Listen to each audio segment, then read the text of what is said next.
Genevieve, it's so lovely to see you again. Oh, it's lovely to see you. Very nice to be here. And we're sat in this lovely little glade on Hampstead Heath, literally a few steps away from the famous log where we did a really super photo shoot just a few weeks ago. We did, didn't we? My goodness, the weather was slightly different then. It was absolutely kind of glorious sunshine, and now we've got Storm Ever just kind of passed and it's a bit kind of soggy. But that was fun, wasn't it? And that's the first time for that photo shoot for the piece that's out in the Observer magazine today, in fact, isn't it?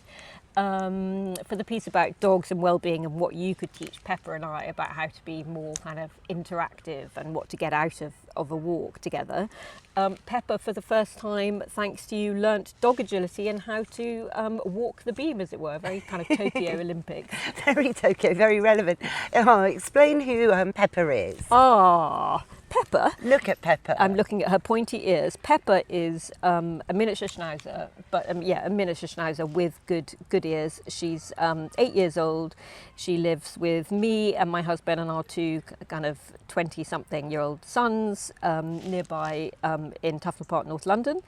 And she's a friendly, sociable old thing. She's about the same age as me. She's 8. She's 8, same age as Mr. Binks. And they, of course, got on famously when we went for our walk. I love Pepper. I mean, her ears are something else, you know, because normally mini schnauzers' ears flop, but hers point up. And it just gives her this fantastic expression. And she enjoyed it, didn't she, her learning on her walk? She did, actually. She enjoyed it because you gave her quite a few rather wholesome venison treats. But she did enjoy it. I mean, she is, you know, I know all dogs are sociable, or you know better than me, some are more sociable than others, but I think she and Mr. Binks did sort of hang out a bit together, didn't they? And then was that moment when we were on a different log, when we were doing some other agility tricks, where, was it Mr. Binks or was it Pepper who very much protected our territory when a Labrador came near? It was Pepper, actually. Pepper being, of course, a girl, and in the world of dogs are matriarchal. So it's Pepper's role, really, to kind of be the boss in the pack. And she did. She saw off that golden retriever that was invading our space because we were busy. And actually, that's one of the things we talked about, wasn't it, in the piece, about how owners really must never let their dogs be a nuisance. So if you see somebody having a nice chat, enjoying their walk with their dogs, and, you know, for me, I would think it would be awfully rude to let my dog go bounding up and breaking up, you know, a party, really. Well, and Pepper saw her off.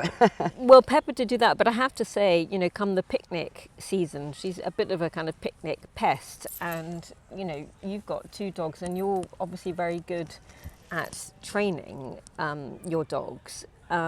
Pepper will run off and sniff out, you know, a nice, delicious kind of pasty or something. But one of the things that I was surprised to learn from you was you saying, actually, you know, that it is a bit of a myth that you can't teach old dogs kind of new tricks. As I was walking here today, I was thinking, well, could I really kind of train her now to stop her being a picnic nuisance? What do you think? Of course you can, absolutely. I mean, it's an urban myth you can't train old dogs. You totally can. It just might take a little longer. But the wonderful thing is about Pepper, she is very food motivated. And, you know, that's what, because some dogs aren't. You know, and really? So training a dog, that doesn't like food, you have to rely on play. Tug of war on a rope and everything. Hiding food, making food more exciting. But Pepper would be easy, and of course that's why she likes the picnics. So I would have her when there are picnics, which hopefully we will get the opportunity to do again, right, Genevieve, because the weather's been dire, is have her on a 5-metre long line so that, you know, you can give her the length and the freedom, but you're calling her back to you all the time. And that becomes so much fun. Coming back to you is way more fun than smelling a bit of fox poo or, you know, saying hello to another golden retriever or whatever it might be. You're more interesting. You become the focus of her world when you're out and about.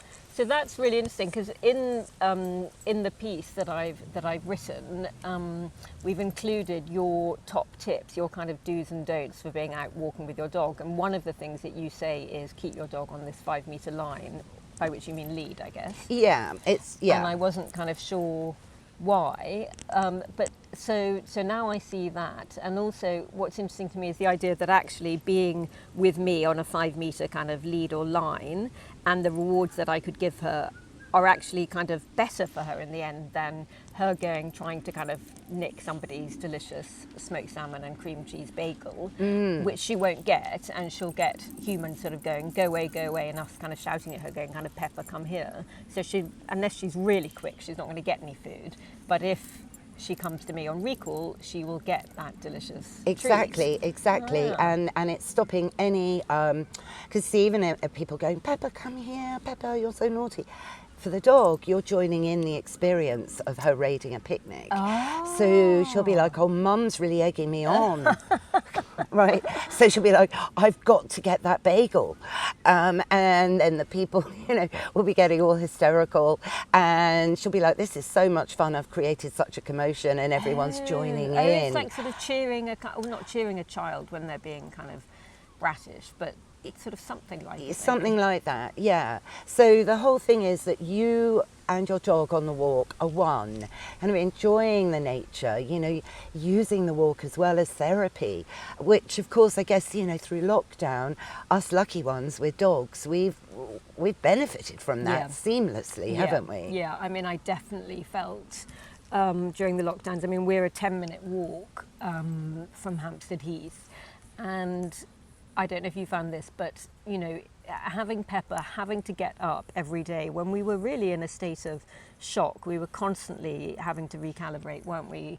And I work from home anyway, but the shock of having no routine, this new experience of kind of fear and all these factors that we couldn't control, we're not kind of mitigated by having a dog to take for a walk. But the bottom line is that kind of routine got you up and dressed, and you had to be out of the house, didn't you, by a certain time? Okay, you couldn't get a coffee from anywhere, but, we would bring a coffee and actually come and, sit on a log, and we felt like we were kind of getting out. And it just does boost, it did and it does kind of boost the spirits. So, then we did our evening walk, and that became more of a thing we would do together. Usually in the evenings, one of us would take Pepper for a walk, but my husband and I would go and walk together. Or we'd go with our sons, who are like 20 and 22. We'd all go and walk, because that was the only event and thing we could actually do. You couldn't go to a restaurant, you couldn't go to a bar, you couldn't, go and pick up groceries to come back and have a lovely supper. So it was literally, and so that's of course what spurred the huge puppy pandemic boom. Right. People saw happy faces on Instagram, saw people out and about with their dogs, and thought, and then of course we all know that's, caused another 3.5 million dogs to be living in. Gosh, is it really that many? Wow. Yeah, it's scary. Right. But, I know for myself, if I'm feeling a bit down, we all have down days through the pandemic, yes, maybe more than others. But, for me, dogs have always been that structure. And I think everyone needs structure in their lives. And I suppose for many, the structure was going to the office, having that 9 till 5 structure, suddenly not having that overnight. That must have been really difficult for people, and I'm so grateful for the dogs that always do, you've got to walk them, you've got to feed them, you've got to groom them. Well, yeah, and also you have got to kind of, one does sort of naturally, but, talk to them and things. So once you do that, that also kind of cheers you up, doesn't it? Well, they're known to reduce our blood pressure, and just stroking Pepper like you're doing now is boosting oxytocin in your brain. Amazing. It is. Yeah. I've got this weird theory, okay, Genevieve, which, is this. Hit me with it. Well, we domesticated the dog the first, it's before the horse or the cat, and I reckon we did that because dogs do fulfill the one thing the human condition lacks, which is unconditional love. Because if you think about it, dogs are there for us. My flat was flooded last week, and the dogs have just been great, and aware that something scary was happening. I think they thought they were going to drown at one point, so I had to evacuate them actually to the car.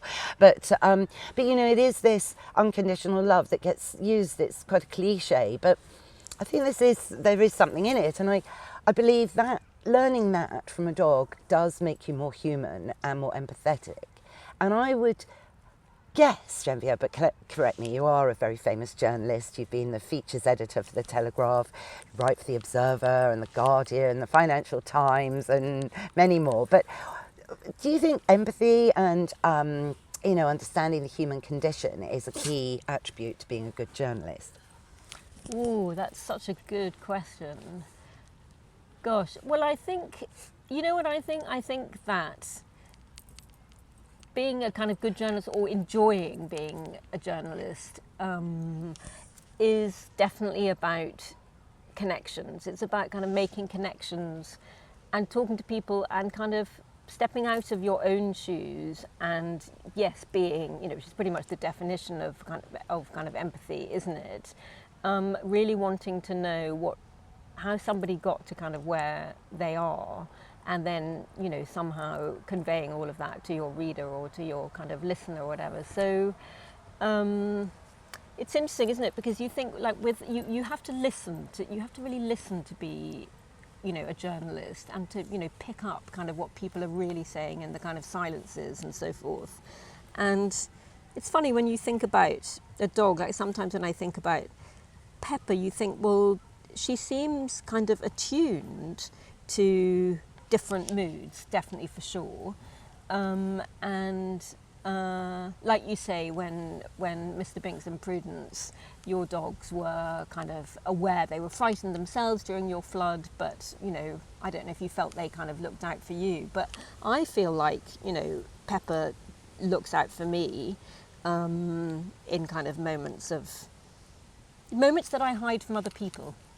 Emotional moments that I hide from other people. That's rather a long way from kind of empathy, but it's back to her and dogs being empathetic. Yeah, no, I agree. No, they do. Just when I evacuated them to the car, they could hear all the commotion going on and water splashing, people, blaspheming, everybody in a panic, and that energy, was and the change in voices. And change in voices, and my voice, and I wasn't in view.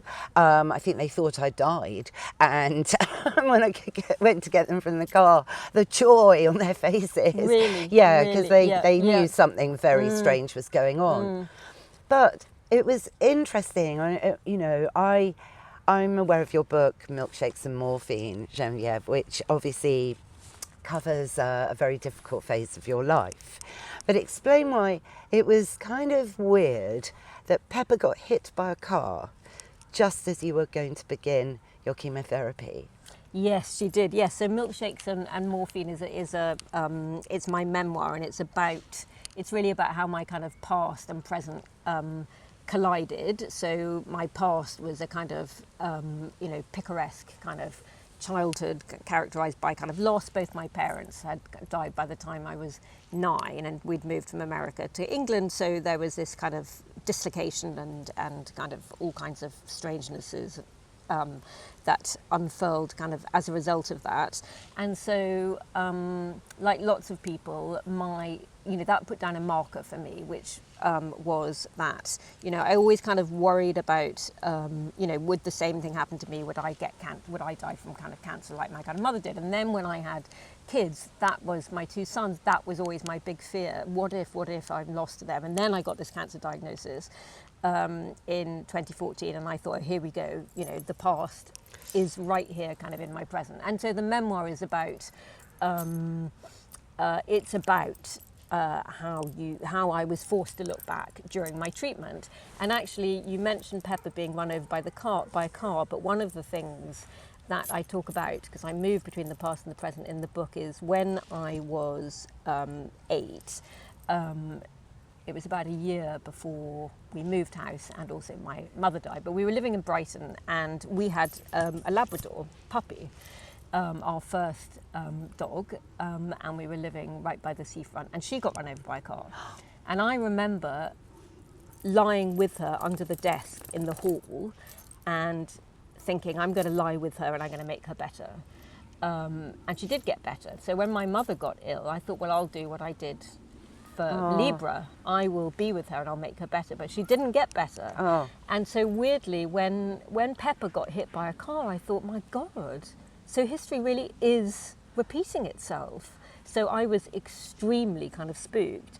But, you know, the great thing was that Pepper, being incapacitated like that, meant all four of us in the family all rallied and focused on her. The focus went right away from me. And I remember going to the vet, you know, with Pepper, with my own kind of treatment sort of just around the corner. And it was brilliant because I didn't think about it. It wasn't about me, you know, and she was a big help in that way.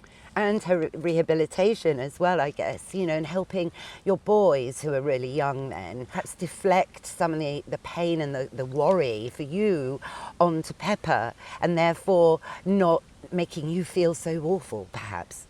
They were amazing. I remember coming down one morning and one of my sons, I think he was about kind of 12 at the time, was lying on the sofa with Pepper, not speaking, just kind of lying. And you thought, you know, this is a way to really seek solace and actually kind of to receive it. So that unspoken communication, I felt, was, you know, pretty amazing. I also remember when I was, this is also in the book, but when I was finally telling people about telling friends about my cancer diagnosis, making phone calls, I thought, oh, I can't really send a text or whatever. I was walking with Pepper one day and I was speaking to a friend saying, oh, hi. She was like, oh, how are you? And we made some joke about something or other. And I thought, right, I've got to tell her. And suddenly faltered emotionally, couldn't speak. And Pepper just stopped right by me and looked up at me. Gosh. And we had both been walking along the sidewalk. So, you know, she knew. Well, she knew. She would have known because you would have smelt different to her for a start. Oh, really? Well, you know, Medical Detection Dogs, the charity that trains dogs to sniff out cancer volatiles in human urine and breath, you know, and they have proved that dogs can detect breast cancer really, really early through human breath. I mean, it's extraordinary. Absolutely I mean, incredible. that is how sensitive the dog's nose is. So I'm sure Pepper was with you on that journey, and you know, the gods up there maybe did, you know, make her be run over that day for a reason, because she was going to survive it, and in a way it was going to help the whole family with a physical outward issue to deal with, help, you know, the internal aspect of the cancer, perhaps, in a weird way, you know.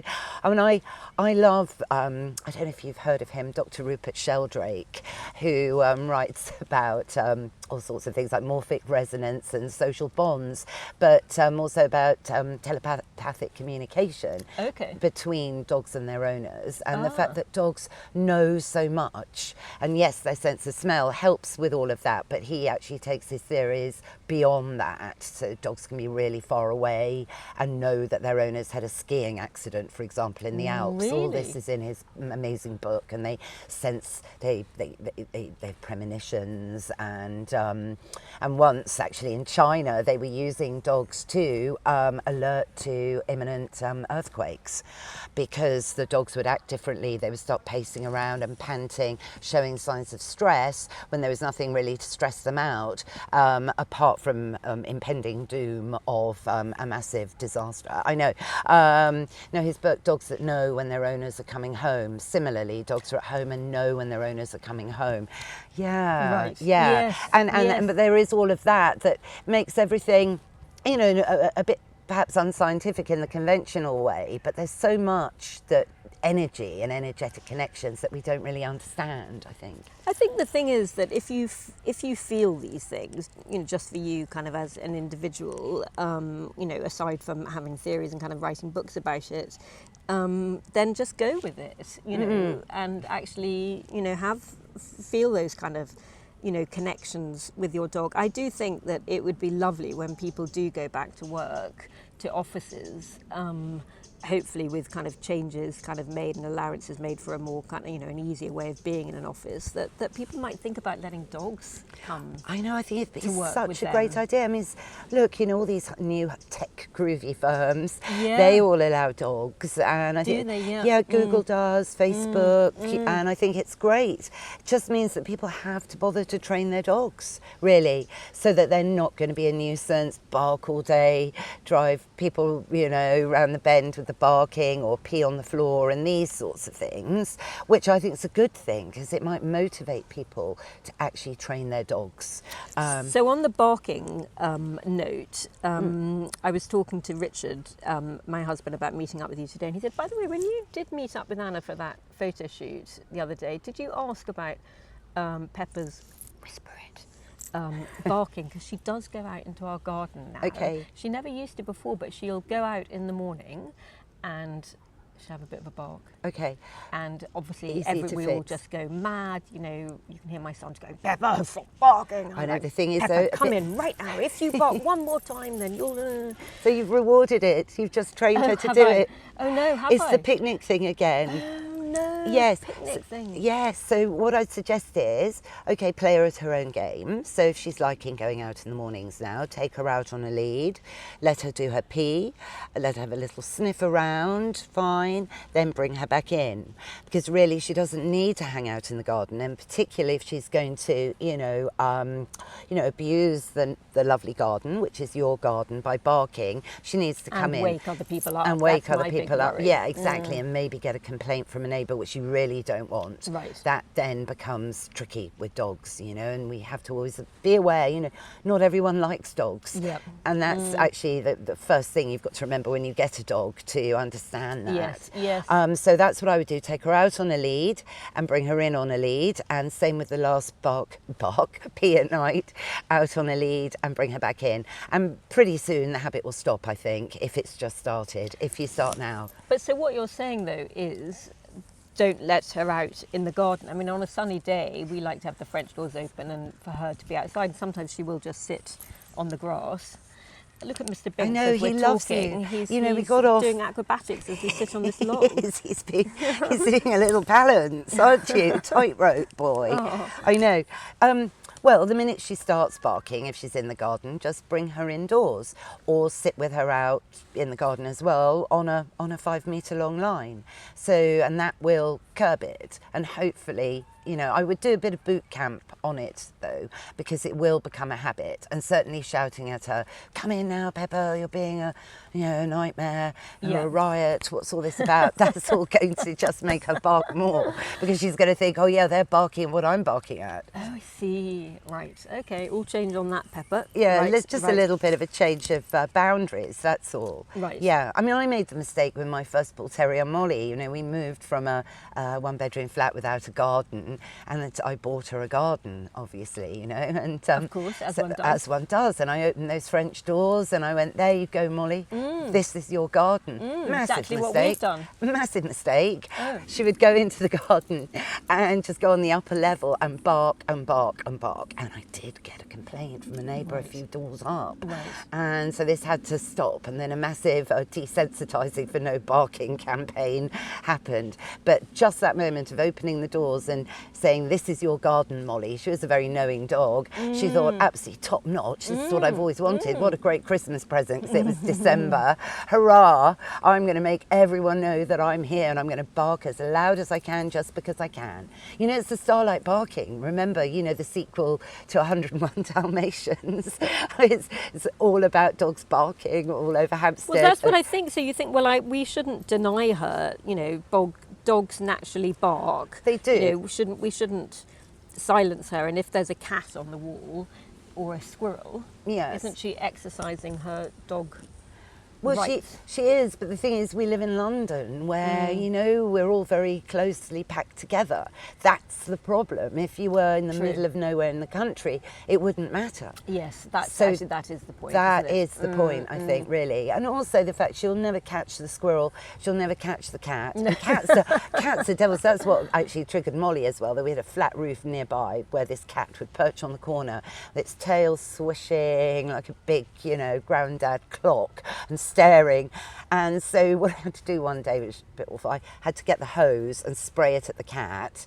And the cat then went inside. Imagine if a neighbour had seen you spraying their cat. I know. Well, it didn't really get wet because it saw the water coming and fled. Right, but then every time the cat would do that, you see, sit on the corner, because I'd be trying to work. So like you, I've always worked from home, and so be a bit of a distraction. I'd just pick up the hose nozzle, point it at the cat, no water coming out of it, and the cat would go crikey and bolt indoors. So which is where negative reinforcement comes in, but again a necessity really, because also the owner of that cat maybe should have been a bit sympathetic, thinking, all right, well, I've just complained that her dog barks all day, but what's making her dog bark? My cat. So it's all about this whole big picture, and if we would all be a bit more harmonious and kind and thoughtful. Yes, but then that brings us back to the pandemic a bit, because we do live quite atomized kind of lives, don't we, those of us who choose to live in cities, and we like that. And this way in which some people seem amazingly to have kind of connected at kind of neighbour and kind of community level, and maybe kind of got to know each other, or the old chatting over the kind of fence, which you sort of think is a post-war kind of idyll or something, seems to have come back. It has, yes. Well, gosh, I know. And maybe, you see, I think, we have all changed, haven't we? It's been a massive punctuation mark. And I always think every cloud has a silver lining. But we mustn't lose touch of that glimmer of silver that's happened through the pandemic as we all get back more and more to our old normal selves. I think we really must think about nature more, and global warming, and then that brings you back to my flood. I mean, I've lived in London in a basement flat for 28 years, in different flats, over the time, and never been flooded. No. Pepper and I are going camping tomorrow in Cornwall. We're going down to somewhere called Prussia Cove, which is about 15 minutes from Penzance, and I'm just wondering whether it's going to rain like mad, and what on earth camping in the rain with a miniature schnauzer is going to be like. I don't know if you've got any camping with pooches tips. Camping, well, actually, since we last met, I did go glamping up in Shropshire to visit my vet from up there when I lived there to help my mum. And there is an amazing brand, I'll say it, Equifleece, that does these super Polartec fleece jackets. But what do they do, these Well, they absorb water really, really quickly, because it's a bit like us. You don't want to get Pepper cold and then not in the warm, so she might go a bit hypothermic. She's 8, she doesn't want to get the stiff joints. Because I was thinking, if she is caught in a complete downpour, you need to be able to dry her, and that's where this fleece comes in, because it's the fleece that people climb up Mount Everest in. Right. So it really wicks away the moisture, and then but because it's Polartec, it won't get soggy, so she can actually go out in the rain and won't get drenched. So she'll stay warm already, and she won't get wet. So for the tent, it's perfect, because she'll be dry. Right. That's a good point. Okay, good. Well, that is a good kind of tip. And campsite, is there campsite etiquette for dogs, do you think? Same really as thinking, don't let her raid anyone's tents for salmon and cream cheese bagel. Yes. So, Or a nice stew, yum. A stew, that would be good, wouldn't it, for her and things. So it's about keeping her with you, so the recall's important. Walk her around the campsite on a lead, I would. Rather than letting her... Yeah, because you don't know about other dogs on the campsite. They might get a bit territorial about their tents. They might be a bit more seasoned campers and think, hey, you know what, Schnauzer, this is our bit of the campsite. Okay. There could be a bit of that going on. So I'd just keep her as close to you as possible. And also because of dog theft, Genevieve, I mean, it's everywhere. She's little, someone might just pick her up and hide her in a tent, and Pepper, that's a terrible thought. I won't let anybody pick you up. No, we won't have that at all. And then the other thing that's always something to think about on kind of summer holidays, we did go to Cornwall last year too, and we did a lot of cliff top walking. Oh, crumbs. But then realised that we just do not know the kind of terrain and the walks at all, and I kept wanting her to be off the lead, and but we were worried, you know.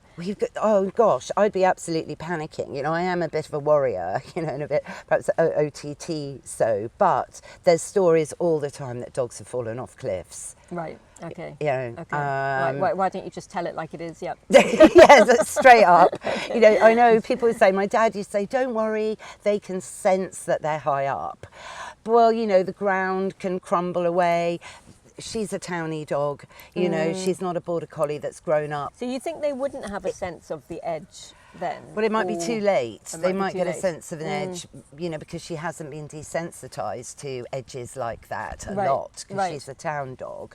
So, and it just might take one bit of ground to crumble under her paw and she lose her balance. So I think for dogs that have lived in the country, they're out with the farmers on the edge of cliffs since they were 8 weeks, then that's a different kettle of fish. But I wouldn't risk it. Err on the side of caution. I really would. Yeah, yeah. Because then the problem is you're going to be tempted to go down and save her.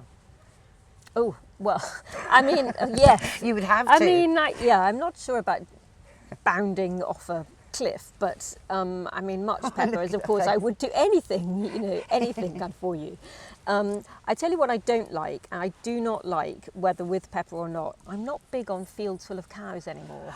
What's your view on that one? No, not at all. Well, I think that, the law is that a farmer can shoot a dog if they find the dog, you know, hassling, worrying livestock, sheep or cattle. Right. But the thing is, cattle they're big, they're heavy, and they tend to form a herd and then they follow you. That happened to me once. I ended up on a public towpath with Molly, my first bull terrier, with a friend, and we're walking along, and then suddenly my friend goes, Anna, and I look and I see loads of bollocks. And we turn around and we're walking, means that you don't run, walking as fast as you can away. And then I quickly turn around to do a little quick glance, see if they were behind us. And I'm like, crikey, I go, they're following us, they're following us. What did you do? Just walked. If we'd run, it would have been worse. So you've got to walk. We just walked back to the fence. With the dogs beside you. Yeah, quickly put Molly on a lead. Yeah. You've got to, because, you know, one kick from a cow could kill Pepper. Right. Oh, you know, so, and it is their field, I suppose. So that's the thing, you know. You know, the Farmers Union issued a massive sort of statement during one of the lockdowns, the second lockdown, that you know, owners really, with their dogs, you must keep them on a lead around livestock, because there was a lot of trouble. People didn't think. Yeah, I mean, I think that does completely. I think that completely makes sense. No, I was terrified because there were quite a few of them, and it was just me and my friend, her lurcher and Molly, and I was thinking, crumbs, let's get out of this field. Well, you do hear kind of stories of people off on their kind of, you know, Sunday walks after a nice roast and not kind of making it home. So yeah. Horses. Pepper's quite wary of horses. She seems to know that they're much kind of bigger and doesn't kind of run between their legs and things when we walk in Somerset near a friend's house. But actually, thinking about it, we've always put her on the lead when we're near a horse. I think it's just common sense and just simple good practice to err on the side of caution, because you don't know the horse. Might not be a tall Pepper, but horses can be a bit spooked and flighty, and if one were to rear up and throw the owner on the ground, you know, they could sue you.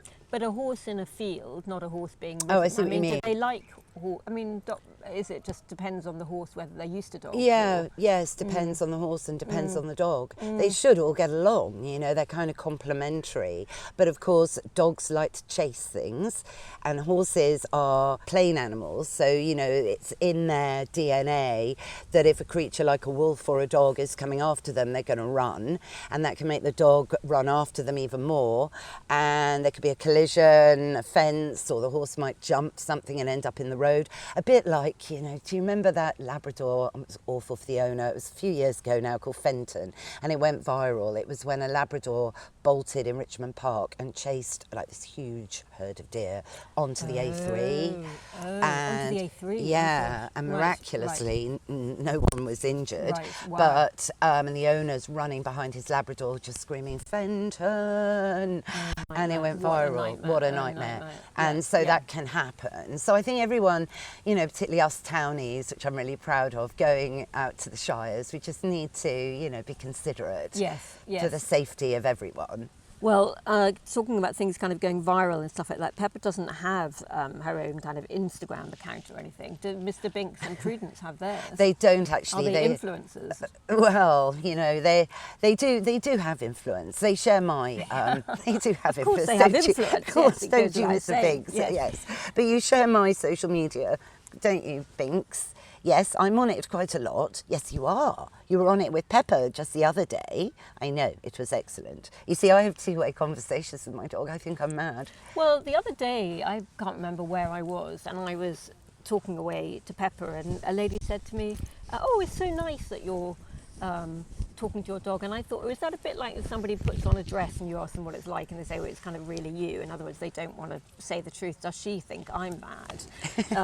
And I don't know. I think you just you just do, don't you? You just do sort of chat away. Yes, but has Pepper got an Instagram account? Because it is all the rage. It seems that these days you do need to have an Instagram. Well, I think she's going to get one. Actually, maybe we'll start kind of soon. She should definitely have one. I mean, the thing is, on her Instagram account, what would she I mean, you know, Pepper doesn't like change her outfits or anything. I mean, it's like Pepper by a tree, or Pepper, you know. It is difficult, but I guess they're expressing your personality. That's the thing, you know. And Pepper, you're an extension of me. Bad luck. Exactly. So writing's been difficult today. I've had writer's block. But we've come out on the heath, and now it's all good again. I guess so. I mean, I'm not a great fan. I feel that social media is something that is here to stay now. I was a bit resilient to get involved with it at first. Yes. How about you?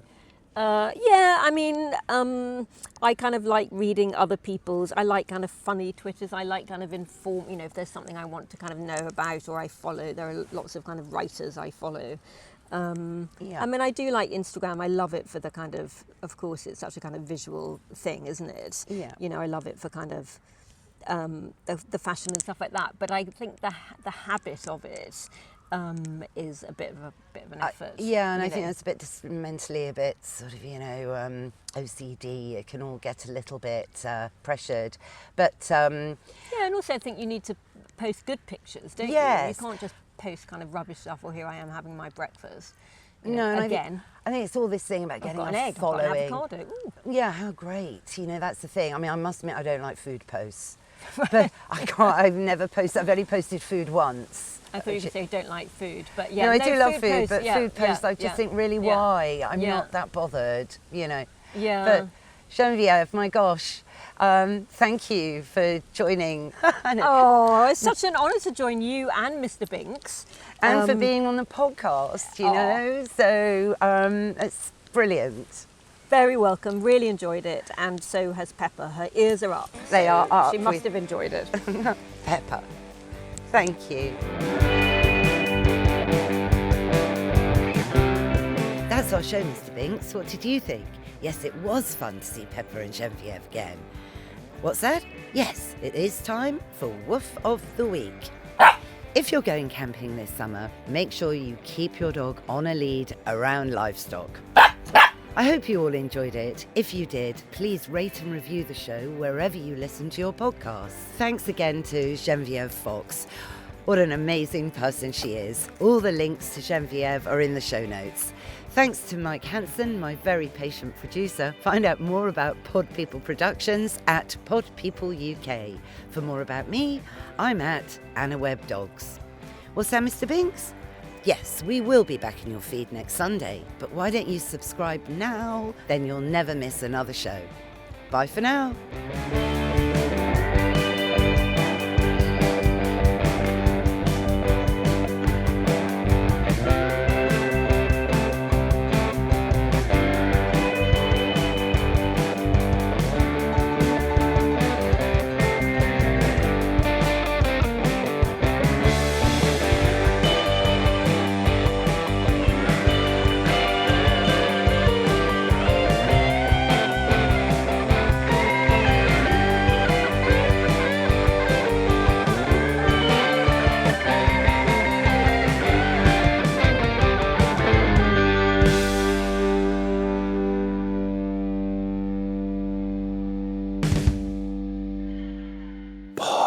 ball.